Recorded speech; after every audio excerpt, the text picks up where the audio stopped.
Audiolibro Feminismo para principiantes. Autoría de Nuria Varela. Capítulo 14. La masculinidad. ¿Y los hombres qué? Un hombre comienza a ser interesante cuando aprende a dudar. Cita de Carmen Rico Godoy. Durante meses circuló por internet un texto anónimo que tenía muy buena aceptación entre personas que trabajan a favor de nuevas formas de ser, mujeres y hombres. El texto decía así: por cada mujer hay un hombre. Por cada mujer fuerte, cansada de tener que aparentar debilidad, hay un hombre débil, cansado de tener que parecer fuerte. Por cada mujer, cansada de tener que actuar como una tonta, hay un hombre agobiado por tener que aparentar saberlo todo. Por cada mujer, cansada de ser calificada como hembra emocional, hay un hombre a quien se le ha negado el derecho a llorar y a ser delicado. Por cada mujer catalogada de poco femenina cuando compite, hay un hombre que se ve obligado a competir para que no se dude de su masculinidad. Por cada mujer cansada de sentirse un objeto sexual, hay un hombre preocupado por aparentar que está siempre dispuesto. Por cada mujer que se siente atada por sus hijos, hay un hombre a quien se le ha negado el placer de la paternidad. Ok. Por cada mujer que no ha tenido acceso a un trabajo o salario satisfactorio, hay un hombre que debe asumir la responsabilidad económica de otro ser humano. Por cada mujer que desconoce los mecanismos de un automóvil, hay un hombre que no ha aprendido los secretos del arte de cocinar. Por cada mujer que da un paso hacia su propia liberación, hay un hombre que redescubre el camino a la libertad. El texto gustaba mucho. Incluso circuló también alguna variante que invertía los términos de la comparación. Y decía así: por cada hombre débil, cansado de tener que parecer fuerte, hay una mujer fuerte, cansada de tener que aparentar debilidad. Por cada hombre agobiado por tener que aparentar saberlo todo, hay una mujer cansada de tener que actuar como una tonta. Fin de la cita.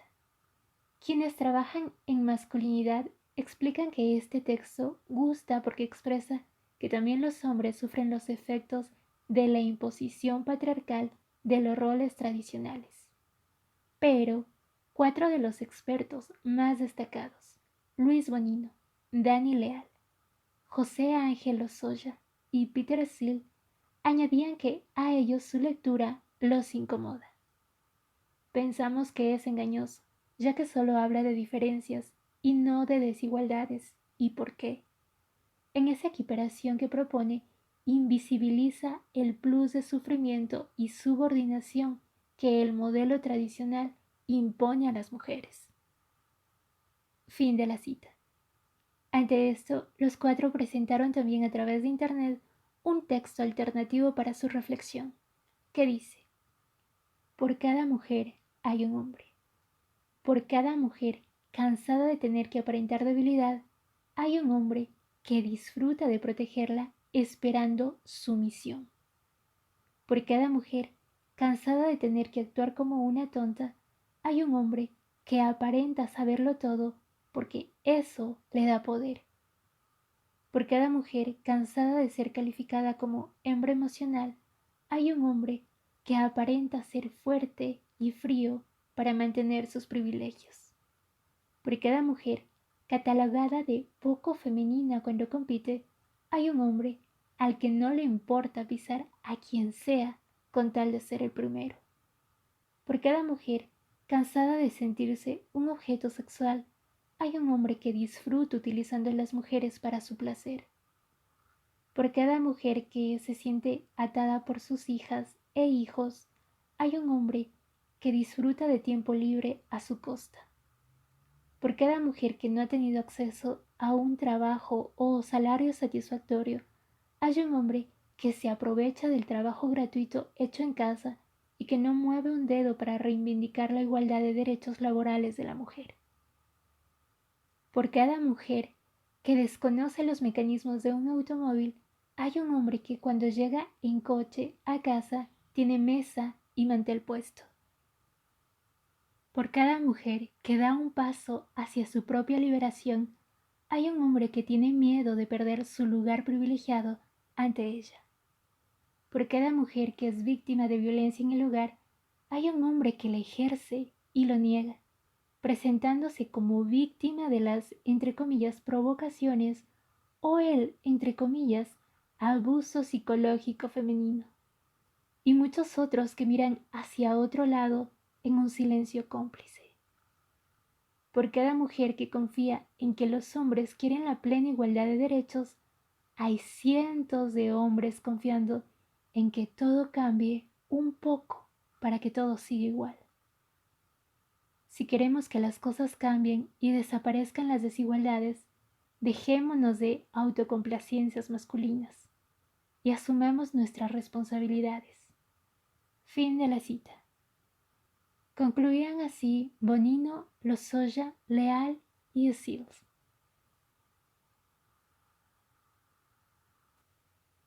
La identidad masculina. La teoría del género no se refiere solo a las mujeres. De igual manera que el género femenino está construido socialmente y es una obligación para todo el sexo femenino, el género masculino también está edificado sobre mandatos exigidos para todos los varones. Es decir, todos los hombres deben comportarse según esté definida la masculinidad en su cultura. Esas características no son innatas ni naturales. Como lo señala Elizabeth Badinter a propósito de la identidad masculina, no hay una masculinidad única, lo que implica que no existe un modelo masculino universal y válido para cualquier lugar, época, clase social, edad, raza, orientación sexual, sino una gran diversidad de identidades masculinas y de maneras de ser hombre en nuestras sociedades. Ser niño o ser niña se aprende viviendo. A este proceso de aprendizaje del ser humano se le denomina socialización. Tiene como objetivo que las personas se integren en la sociedad en que les toca vivir, que conozcan sus normas y las respeten para evitar ser excluidas o castigadas. Niñas y niños se hacen mujeres y hombres por el proceso de socialización que se encarga de reprimir o fomentar las actitudes que se consideran adecuadas para cada sexo. Como en el mundo en el que vivimos impera un sistema patriarcal, discriminatorio y opresor para las mujeres, el proceso de socialización también lo es. Pero, además, es castrante para los varones. Los estereotipos de género tienen como consecuencia la desigualdad entre los sexos y se convierten en agentes de discriminación, impidiendo el pleno desarrollo de las potencialidades y las oportunidades de ser de cada persona. Privan a las mujeres y niñas de su autonomía, limitando sus derechos a la igualdad de oportunidades, y a los hombres y niños les niegan el derecho a la expresión de su afectividad. Luego la autora nos presenta un cuadro que dice: cuando alguien se comporta activa, si es niña se dice que es nerviosa, si es niño se dice que es inquieto. Cuando alguien se comporta insistente, si es niña se dice que es terca, si es niño se dice que es tenaz. Cuando alguien se comporta sensible, si es niña se dice que es delicada, si es niño se dice que es afeminado. Cuando alguien se comporta desenvuelta, si es niña se dice que es grosera, si es niño se dice que es seguro de sí mismo. Cuando alguien se comporta desinhibida, si es niña se dice que es pícara, si es niño se dice que es simpático. Cuando alguien se comporta obediente, si es niña se dice que es dócil y si es niño se dice que es débil. Cuando alguien se comporta temperamental, si es niña se dice que es histérica, si es niño se dice que es apasionado. Cuando alguien se comporta audaz, si es niña se dice que es impulsiva, que actúa sin pensar. Si es niño se dice que es valiente. Cuando alguien se comporta introvertida, si es niña se dice que es tímida. Si es niño se dice que piensa bien las cosas. Cuando alguien se comporta curiosa, si es niña se dice que es preguntona, una cotilla. Si es niño se dice que es inteligente. Cuando alguien se comporta prudente, si es niña se dice que es juiciosa. Si es niño se dice que es cobarde. Cuando alguien no comparte, si es niña se dice que es egoísta.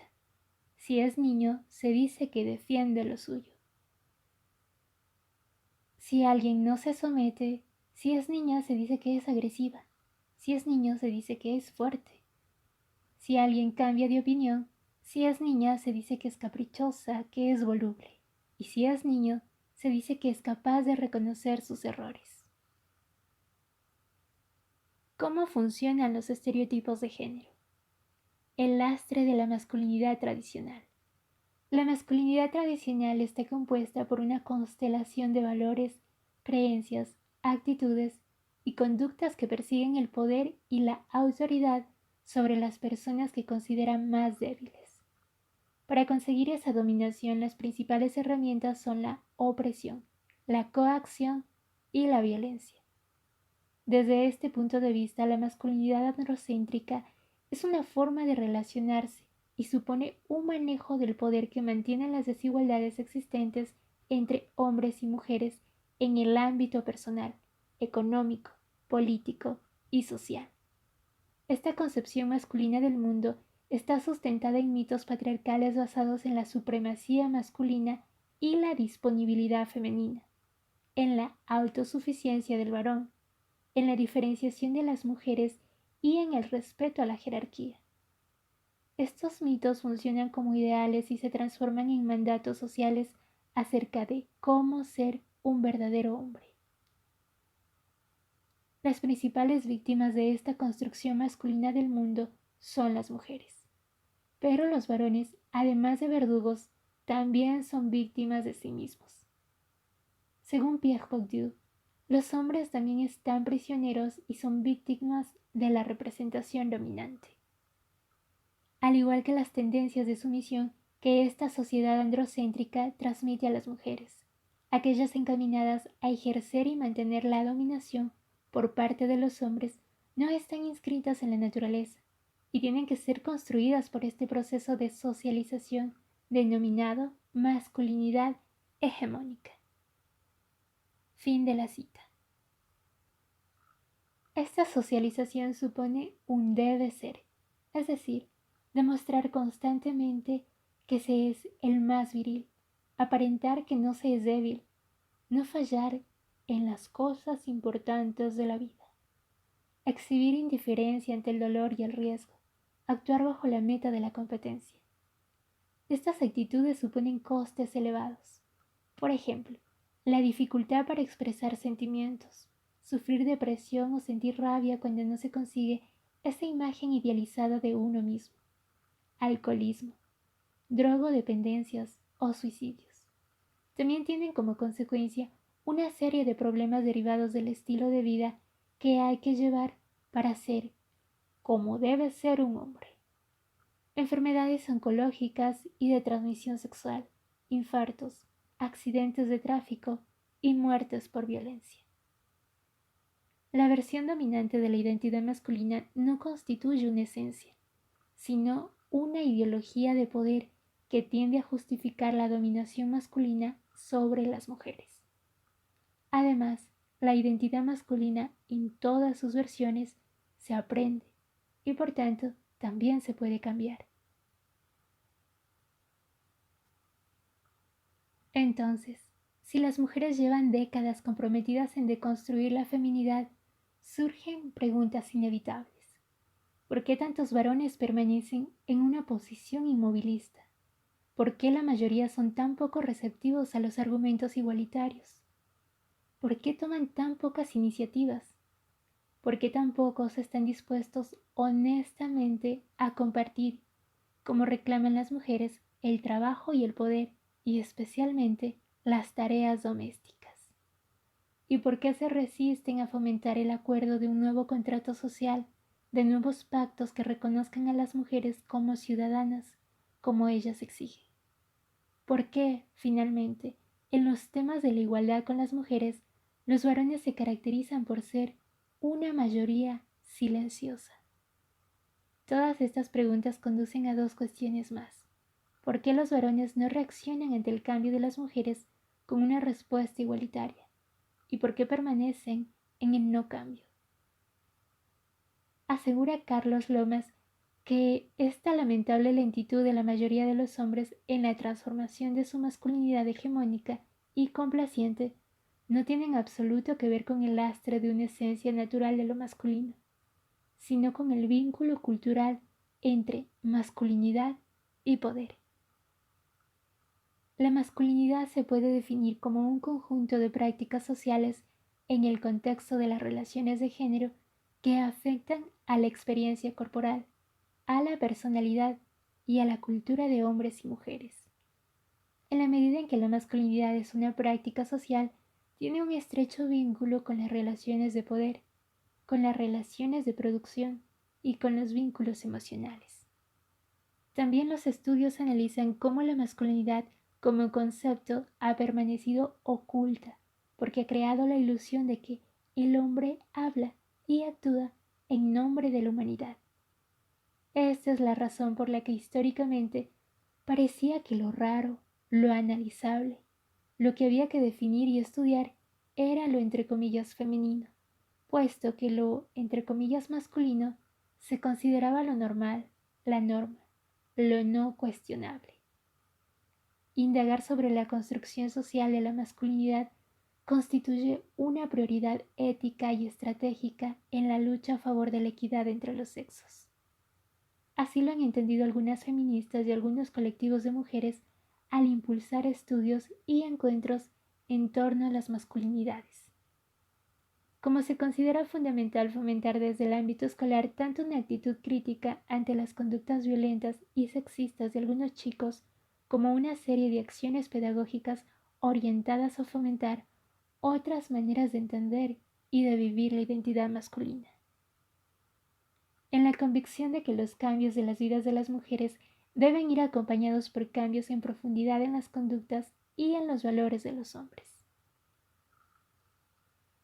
Reacciones masculinas ante la lucha femenina por la igualdad.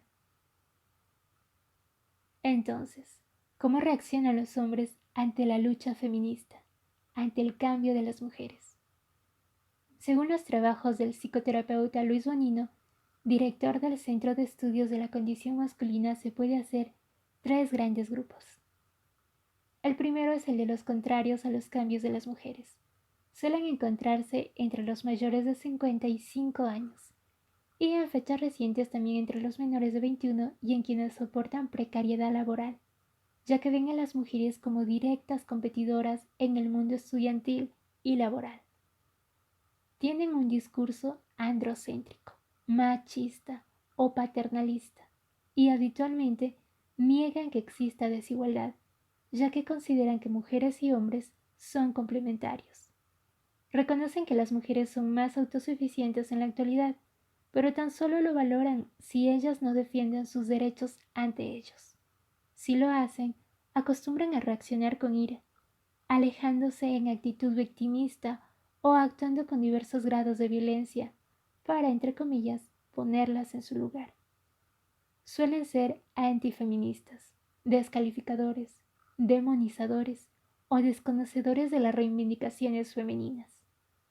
Entienden la lucha de las mujeres no como una reivindicación de igualdad, sino como un intento de dominar a los varones o romper el orden social. El segundo gran grupo lo forman aquellos varones favorables a los cambios.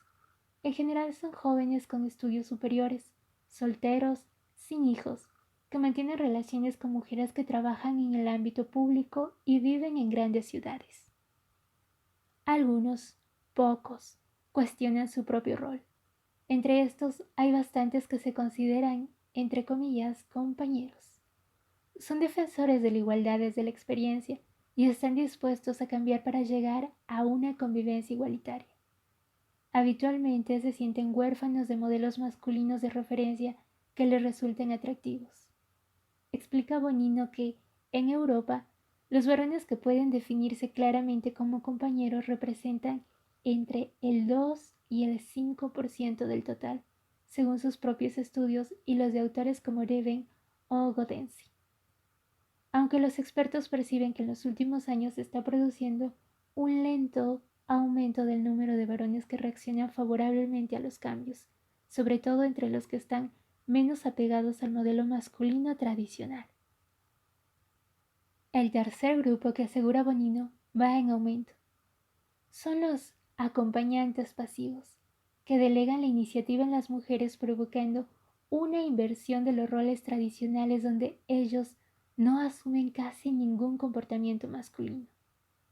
Quienes no cuestionan su propio rol son los varones utilitarios, que se benefician de los cambios de las mujeres, por ejemplo, en la pareja en que ella trabaja e ingresa dinero.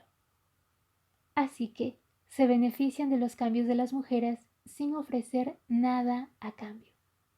Se los llama también igualitarios unidireccionales, ya que aceptan que las mujeres asuman entre comillas funciones masculinas, pero no a la inversa.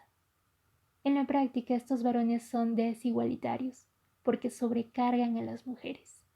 Los varones utilitarios y acompañantes se definen a favor del cambio de las mujeres, aunque más en la teoría que en la práctica. Creen mayoritariamente que la lucha por la igualdad la deben afrontar solo las mujeres. Dentro de este tercer grupo, Bonino destaca a los ambivalentes, mayoritariamente varones entre 35 y 55 años, que mantienen relaciones con mujeres que trabajan en el ámbito público o divorciados y con hijos. En algunos aspectos predomina el acuerdo, en otros el desacuerdo con los cambios de las mujeres.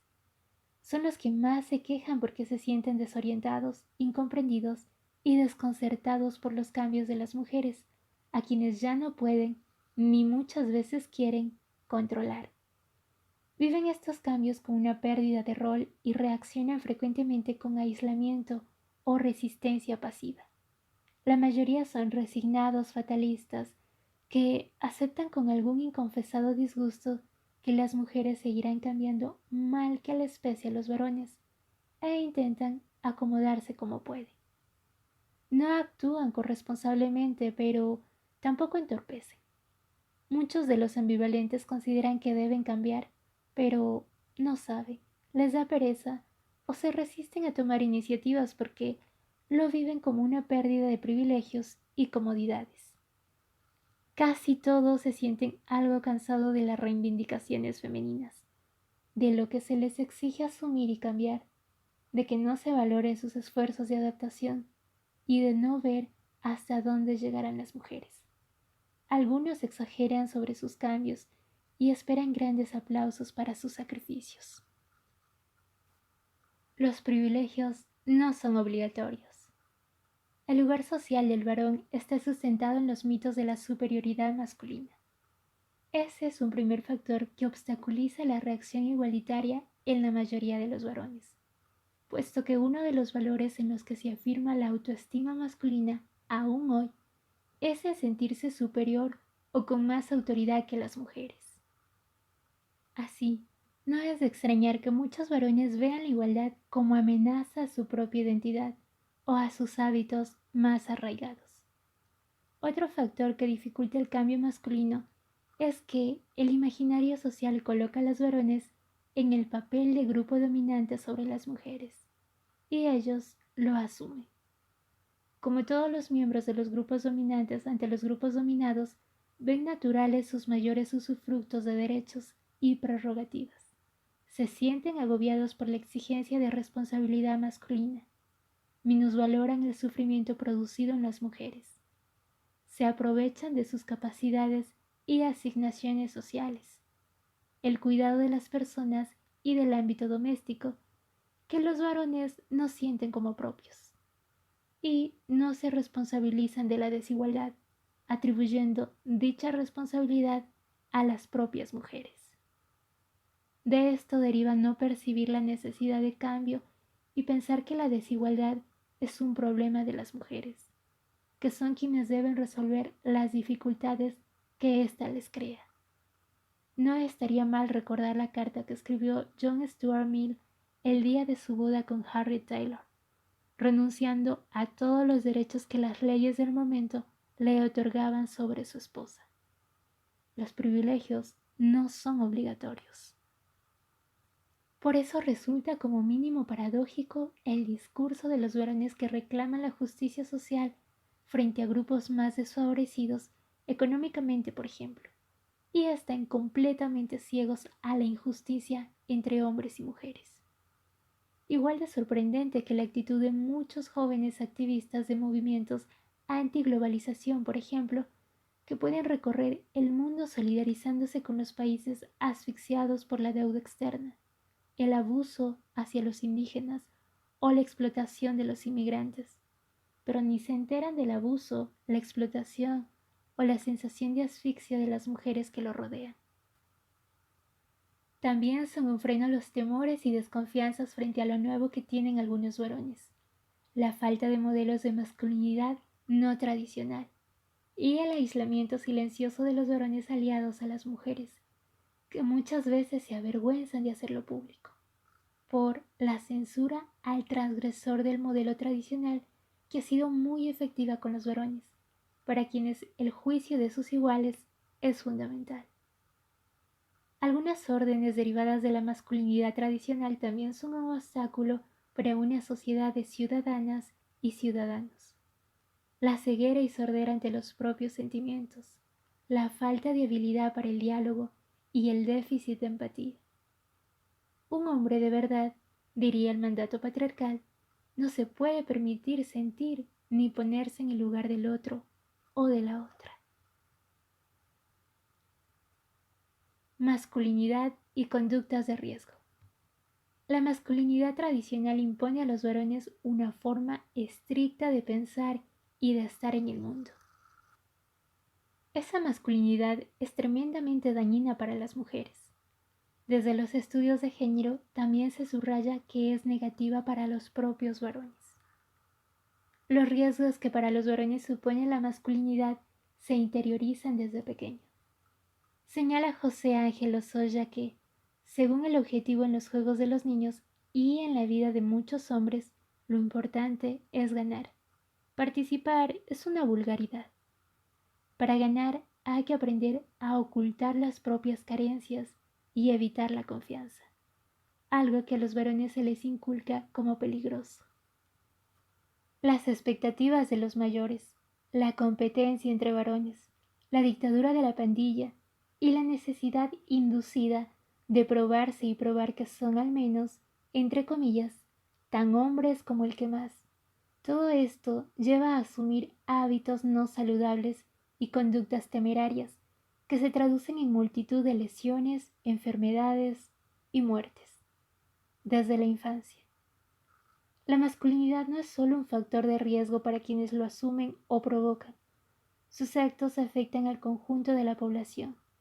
De hecho, los hombres son en España los autores del 95% de la totalidad de los delitos, y en especial a quienes conviven con ellos.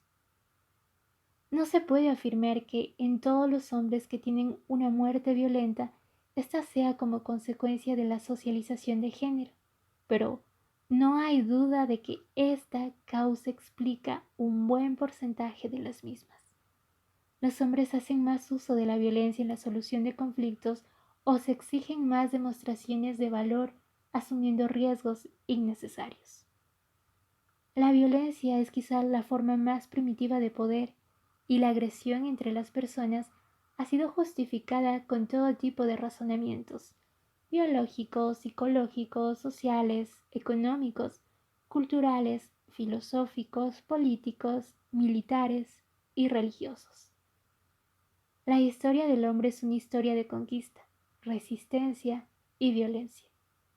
A los niños se les dice que no sean pegones, pero se los anima a que sepan defenderse.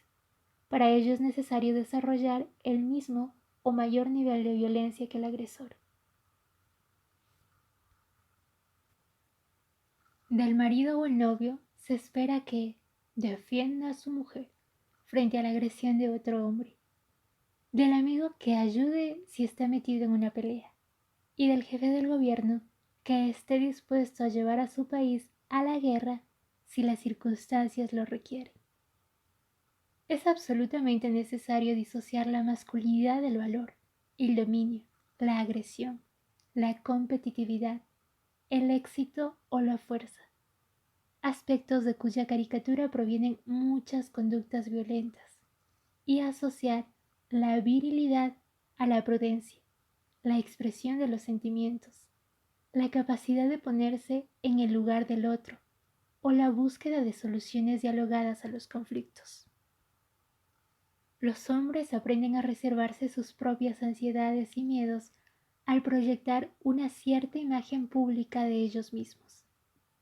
A veces, esa aflicción interior puede crecer en la medida que a los hombres les persigue el miedo a ser marginados si la muestran. Las conductas violentas no son instintivas, se aprenden. Las semillas de la violencia se siembran en los primeros años de la vida, se cultivan y desarrollan durante la infancia y comienzan a dar sus frutos malignos en la adolescencia. Esto último fue una cita de Marco Rojas. Así, en la masculinidad tradicional, resume Lozoya, los sentimientos masculinos son con frecuencia lo más parecido a un bonsái, el resultado de un esmerado proceso de poda y de falta de espacio en el que echar raíces. En la mayor parte de los países desarrollados se da la paradoja de que, frente al peor estado de salud percibido de las mujeres, las tasas de mortalidad son superiores en los hombres. Este exceso de mortalidad en el sexo masculino se asocia con conductas de riesgo determinadas en gran parte por los valores tradicionales relacionados con la masculinidad, como el mayor consumo de alcohol y de drogas y conducción temeraria, lo que provoca miles de accidentes en las carreteras. Como los informes epidemiológicos suelen carecer de información por sexos, se da la falsa imagen de comportamientos homogéneos entre mujeres y hombres, y por ello también se plantean esquemas de atención, prevención y rehabilitación idénticos. Los nuevos modelos. Aceptar a las mujeres como sujetos iguales, como interlocutoras, como ciudadanas, legitimadas como socias en un nuevo contrato social, no es tarea fácil para los varones. La igualdad es un reto masculino. Cambiar hacia la igualdad supone un esfuerzo, puesto que no solo implica renunciar a derechos adquiridos, sino también poner en cuestión los hábitos propios, la identidad, la imagen que se tiene de las mujeres y la base del sentido masculino de autoestima. La guía es querer ser un varón justo y respetuoso. Todo lo demás son excusas. Ya no vale la nostalgia del machismo perdido o el victimismo del varón resentido. Los grupos que trabajan una nueva masculinidad proponen, para que el cambio sea posible, desarrollar estrategias grupales, sociales y políticas que ayuden a los varones a hacerlo.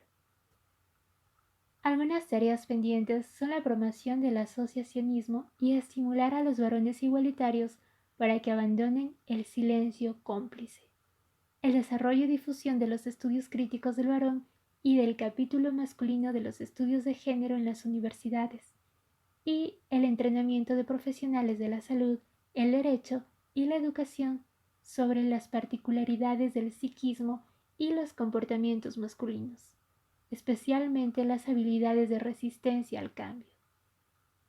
Explica Lozoya que es necesario explicar a niños y jóvenes que ser hombre no impide ser dulce, sensible o cariñoso, y enseñar a los niños a entender sus necesidades domésticas y a compartir responsabilidades en el hogar. Enseñarles a cuidar y no solo a proteger a los y las demás. Ayudarles también a reconocer el dolor y las angustias, a expresar los sentimientos y pedir ayuda, a buscar apoyo y consejo. Aclararles que no necesitan demostrar que son fuertes, valientes y que tampoco es realmente importante no serlo demasiado. y decirles que la heterosexualidad no es sinónimo de masculinidad ni motivo de orgullo, ya que en el mejor de los casos solo es la expresión de la orientación del deseo sexual y nada más. Porque no es cierto que un no es un quizás y un quizás un sí si insiste.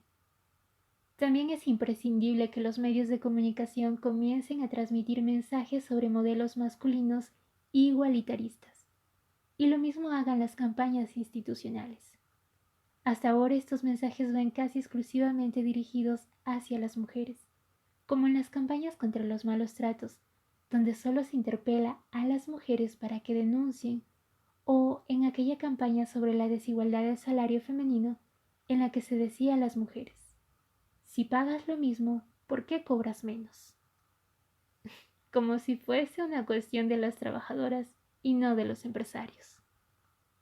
En definitiva, se trata de que los varones sean valientes y ante las injusticias y las desigualdades entre hombres y mujeres en la sociedad, se atrevan a decir no en mi nombre.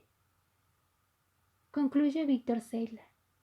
En la medida que los hombres aprendan a mostrar más abiertamente su vulnerabilidad, aprenderán a reconocer que no es un signo de debilidad, sino una muestra de valor. Cuando los hombres jóvenes aprendan a ser responsables íntimos en sus relaciones con cualquiera de los dos sexos, aprenderán a saber qué es lo que les importa en la vida. Aprenderán a apreciar el amor mientras luchan por una mayor justicia en las relaciones entre los sexos dentro de una sociedad más democrática. Fin de la cita.